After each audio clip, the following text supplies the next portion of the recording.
In Iran, Ayatollah Ali Khamenei approved the appointment of first Vice President Mohammad Mokber as the country's interim president and declared 5 days of mourning for the death of President Ibrahim Raisi. The International Criminal Court Prosecutor demanded arrest warrants against Israeli Prime Minister Benjamin Netanyahu, Israeli Defense Minister Yoav Gallant, and top Hamas authorities for war crimes. And in the United Kingdom, the London High Court ruled Monday that Australian journalist Julian Assange has the right to appeal his extradition to the United States. Hello, welcome to From the South. I'm Luis Alberto Matos from the teleSUR studios in Havana, Cuba. We begin with the news. The leader of the Islamic Revolution in Iran, Ayatollah Sayyid Ali Khamenei, approved the appointment of first Vice President Mohammad Mokber as the country's interim president on Monday. Through a statement, the highest Iranian political authority assured that the vice president is in the position of directing the executive power and is obliged to agree on the election of a new president within a maximum period of 50 days.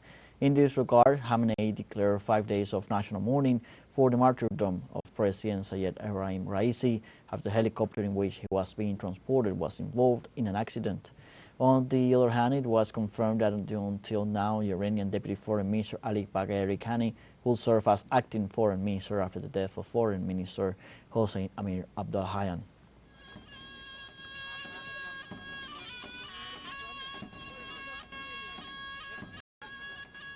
The sudden death of the president of Iran has shocked the world, following which Iran has declared 5 days of mourning and a transition government has been put in place. Let's see an update on what happened with our correspondent Yunus Soner from Turkey. Hello from Istanbul, Turkey. Turkey has been following closely the news about the helicopter crash that occurred yesterday in northern part of Iran.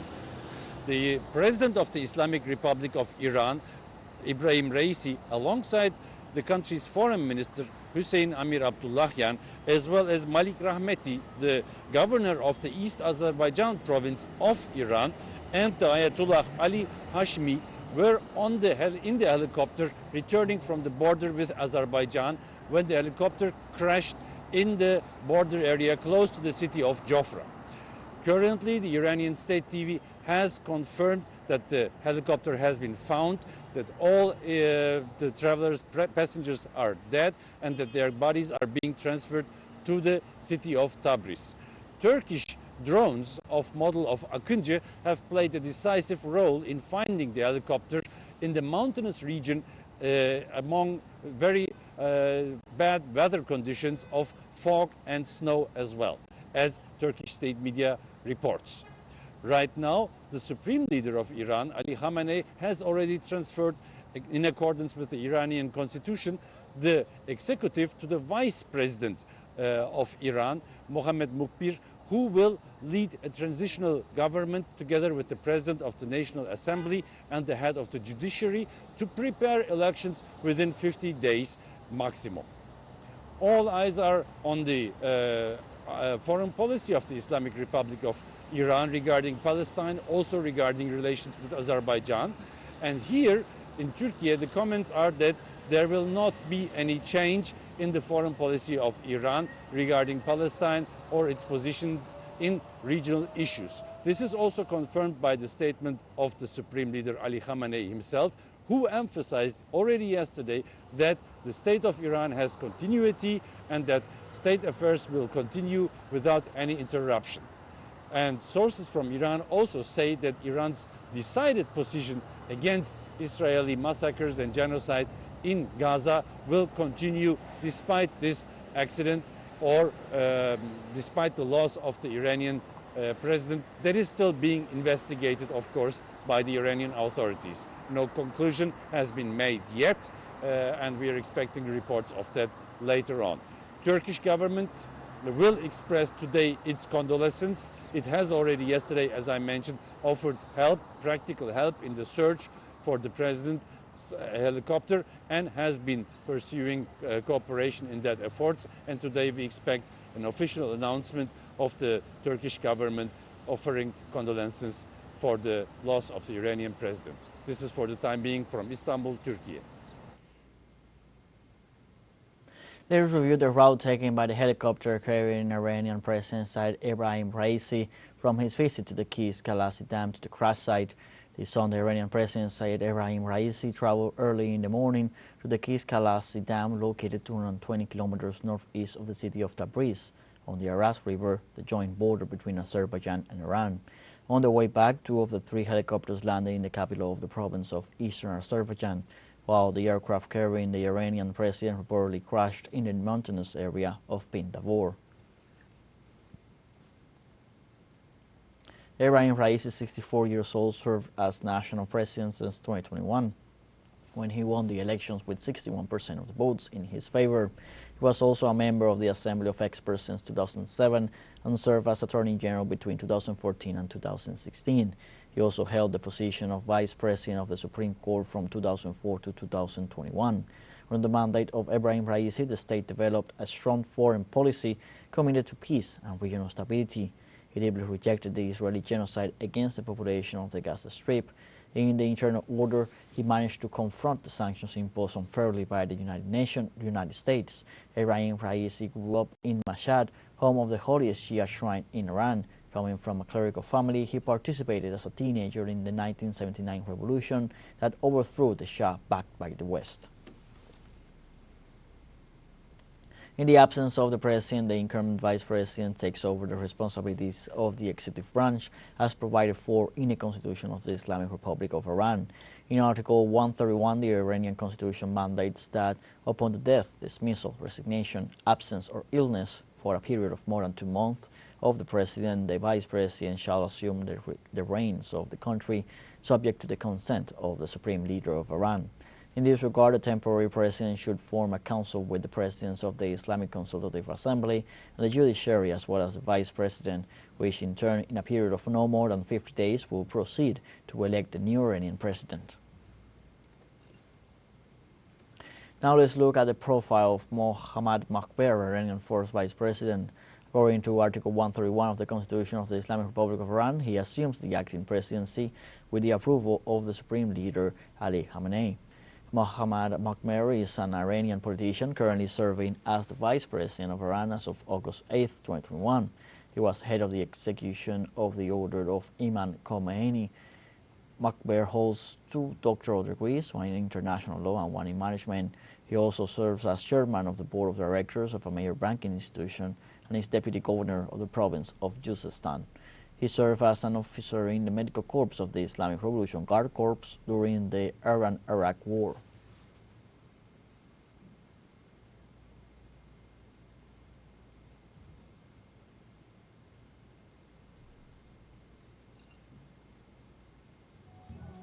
Let's take a short break, but remember you can join us on TikTok at teleSUR English, where you will find news in different formats, news updates, and much more.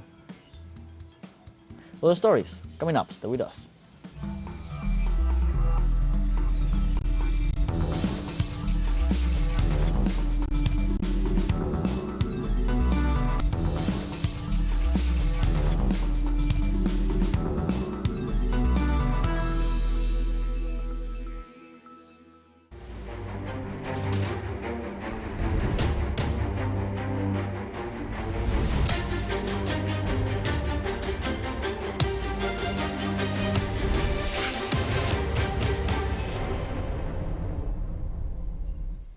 Welcome back. In the Netherlands, the International Criminal Court Prosecutor Karim Khan demanded arrest warrants for Israeli Prime Minister Benjamin Netanyahu and Israeli Defense Minister Yoav Gallant. Today, that I have reasonable grounds to believe, on the basis of evidence collected and examined by my office, that Israeli Prime Minister Benjamin Netanyahu and Minister of Defense Yoav Gallant bear criminal responsibility for the following international crimes committed on the territory of the State of Palestine from at least the 8th of October 2023. The crimes include starvation of civilians as a method of warfare, willfully causing great suffering, serious injury to body or health or cruel treatment, willful killing or murder, and intentionally directing attacks against a civilian population. as well as crimes against humanity of extermination and/or murder, persecution, and allegations of crimes of committing other inhumane acts. The ICC Prosecutor also pointed out as criminally responsible for war crimes and crimes against humanity the head of Hamas in the Gaza Strip, Yahya Sinwar, the Commander-in-Chief of the Qassam Brigades Mohammed Diab Ibrahim al-Masri, and the head of the Hamas Political Bureau, Ismail Haniyeh. Prosecutor Karim Khan further stated that no one can act with impunity or justify starving civilians as a method of warfare, and stated that international humanitarian law is the fundamental basis of human conduct in conflict.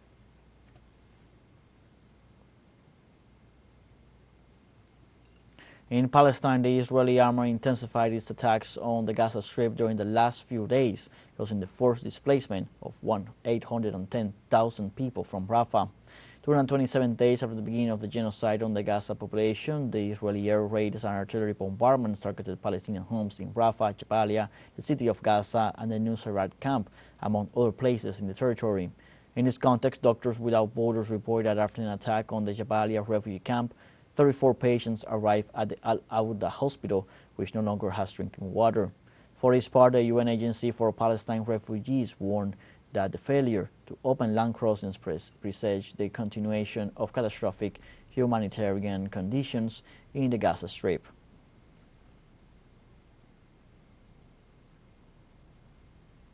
On the Gaza Strip, dozens of men, women, and children lined up Monday outside a charity in Muwasi in the southern city of Han Yunis to get some food amid severe scarcity as a result of the ongoing war. Due to the shortage of cooking gas, people carried plastic containers to be filled with pasta cooked in giant pots set over firewood. The humanitarian situation worsened in early May when the Zionist troops launched an operation in the southern town of Rafah, and Israel's capture of the main border crossing linking the Gaza Strip to Egypt. Rafah was the main entry point for fuel. In this context, the Israeli Defense Minister Yoav Gallant said Monday in talks with a U.S. envoy that the army would expand its operations in the southern Gaza town. We don't have food and water, so we ask for help, and people can see that we can't eat, nor eat when it comes to us and the food.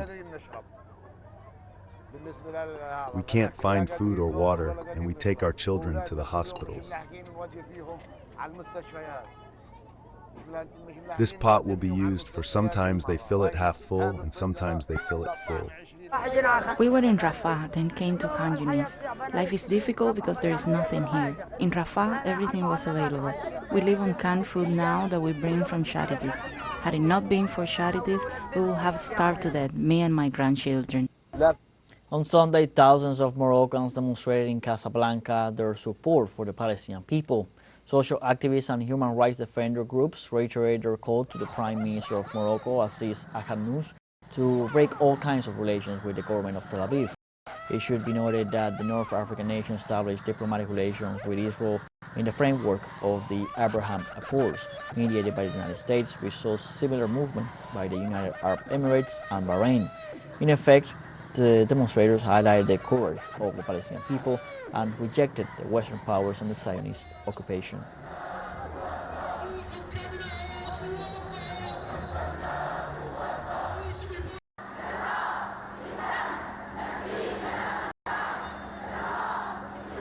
We are here today to say to the valiant Palestinian resistance, to the steadfast Palestinian resistance in the face of Zionist occupation and Western imperialism, to say that the Moroccan people, as always, are always on the side of the Palestinian resistance.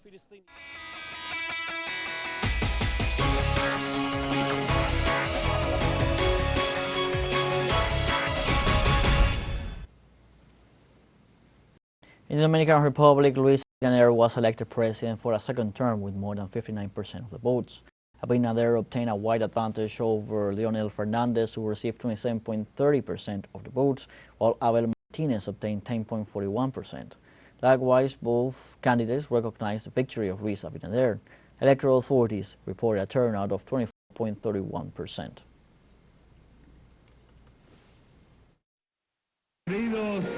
Dear Dominicans, thank you, dear Dominicans. Thank you from the bottom of my heart. the civic spirit, and the participation of each one of you have been fundamental to strengthen our institutions and to present once again the image of the exemplary country with deep democratic convictions that we are. Now let's go to topics of the United States. Violence, insecurity, and the use of firearms continues to be one of the main issues ahead of the presidential election in November. The U.S. organization Gun Violence Archive pointed out that so far in 2024, mass shootings are more common nationwide. In this context, the organization reported 165 mass shootings in the first 5 months of the year. 11 out of the total shootings registered so far have resulted in mass murder. A total of 6,289 deaths have been the result of homicide, suicide, or unintentional injury, where guns have been the cause of death. A total of 528 minors, including children and teenagers, have been victims of gun violence in 2024. We have a final short break coming up, but before we invite you to join our WhatsApp community for our English-speaking audience, you can scan the QR code on screen to join directly and share the link to reach more people. Constant news coverage of Latin America and the Caribbean as well as the rest of the world. Stay connected and informed with teleSUR. Final short break, don't go away.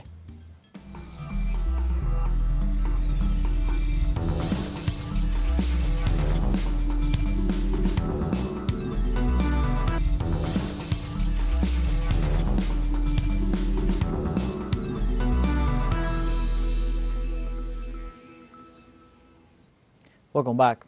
In the United Kingdom, the London High Court ruled Monday that Australian journalist Julian Assange has the right to appeal his extradition to the United States. Two London High Court judges granted Assange permission to appeal, having previously asked Washington to provide satisfactory assurances about free speech protections at any U.S. trial. The journalist will now face another court battle in his long-running legal case after the UK government approved his extradition in June 2022. His defense attorney told the court they do not accept assurances given by U.S. prosecutors that Assange would be able to rely on First Amendment rights and protections. Assange is wanted by Washington for publishing hundreds of thousands of secret U.S. documents exposing their war crimes in Afghanistan and Iraq.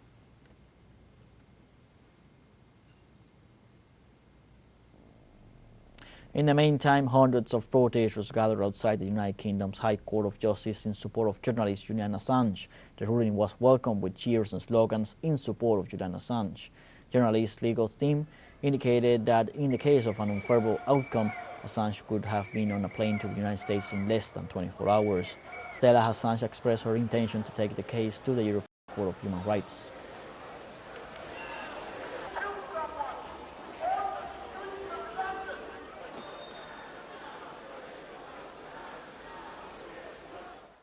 Judges reached the right decision. We spent a long time hearing the United States putting lipstick on a pig, but the judges did not buy it.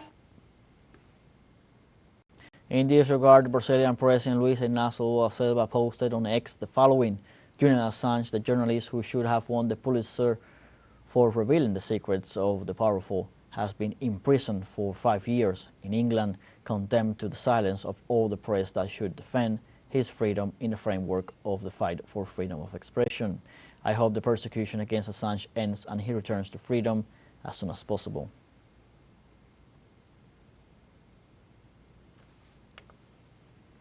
On Monday, Niger and the United States announced they have reached an agreement to withdraw U.S. troops deployed in the West African nation by September 15th at the latest. The decision comes after the government of Niamey said their presence was illegal.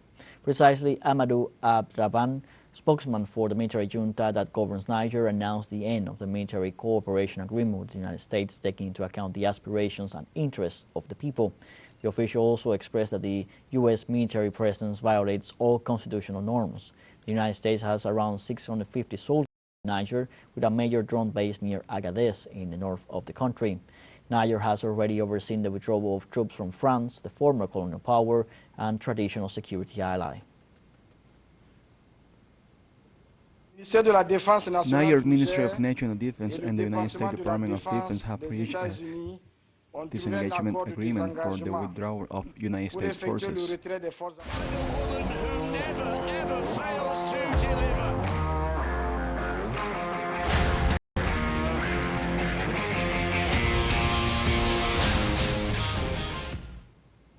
Let's continue with the news about Latin American athletes and their classification for the Olympic Games because the double Pan American champion Jocelyn Brea secured her berth for the Paris 2024 Games. The Venezuelan athlete surpassed the minimum mark of 14 minutes and 45 seconds needed to qualify for the Olympic Games in a 5,000 meters race at the Grand Prix of Los Angeles in the United States, securing her first Olympics with a national and South American record of 14 minutes 36 seconds and 59 hundredths. With the result, Jocelyn Brea becomes the 26th athlete of the Venezuelan delegation that will attend the summer event.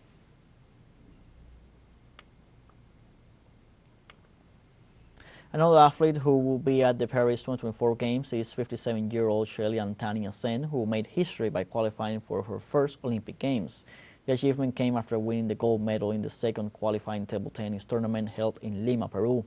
It is worth noting that Sen was a professional player in her youth and has been retired for a long time.